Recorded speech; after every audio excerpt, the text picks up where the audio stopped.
Tangazo la kwanza, timu ya Silver Striker itafanya mazoezi yake ya mwisho leo Benjamin Mkapa majira ya saa 11 kamili jioni.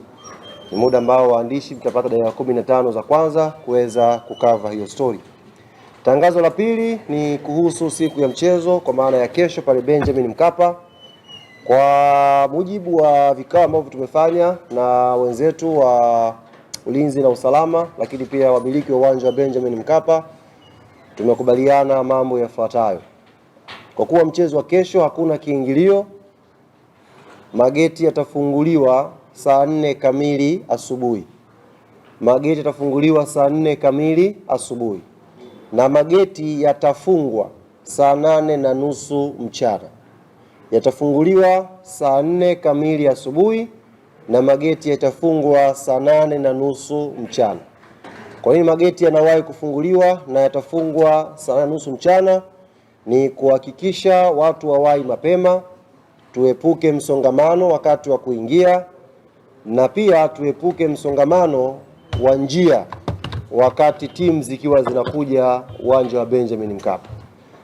Hilo ni jambo muhimu, nikasema niwajuze, na ni vyema wanachama na mashabiki wa klabu yetu Young Africans na wapenzi wa mchezo wa mpira wa miguu kwa ujumla wajue kesho wanatakiwa kuwahi Benjamin Mkapa mapema, na saa 8:30 mageti yatakuwa yamefungwa, kwa sababu tunaamini muda huo tayari uwanja utakuwa umeshajaa.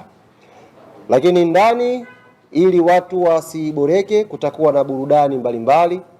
Tutakuwa na listi ya DJs ambao watakuwa watuburudisha kutusogeza mpaka muda wa saa 9:30 ambako taratibu za mchezo zitakuwa zinaanza sasa kuelekea saa 11 kwenye mchezo wenyewe.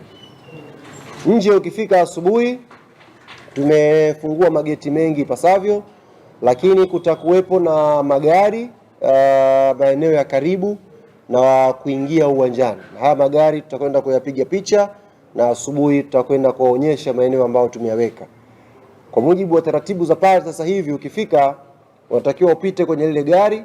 Kutakuwa kuna watu wasiopungua 5 ndani ya gari ambao utapita, watakukabidhi tiketi yako, utakwenda moja kwa moja mlangoni. Hakuna room ya kuchukua tiketi alafu kwenda kunywa maji au juisi nje. Ukichukua tiketi unadumbukia kwenye foleni, unaingia moja kwa moja ndani ya uwanja wa Benjamin Mkapa. Niombe sana Tanzania ambao tunakuja kesho kukumbushana kuhusu ustaarabu, kukumbushana kuhusu ungwana, kuanzia tunapotoka majumbani, tunapofika uwanjani, kufata maelekezo yote ambayo tolewa na wenzetu wa ulinzi na usalama, na tukiingia pia ndani twende kwa lengo la kushangilia mpira.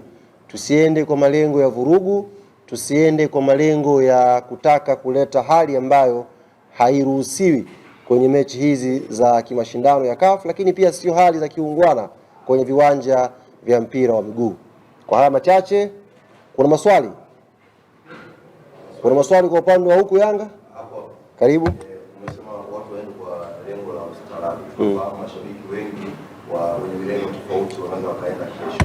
Hapa wanaweza sio mashabiki labda wa Yanga. Sasa tunatoa Tanzania kwa sababu wao labda wengine wanaweza kuchafua labda na ndio kuzambia kufanya sio wao mashabiki wa kufanya vitendo visivyokuwa vya ungwana uwanjani havibebi taswira ya timu yoyote duniani. Vinabeba taswira ya mashabiki wahuni ambao sio wastaarabu.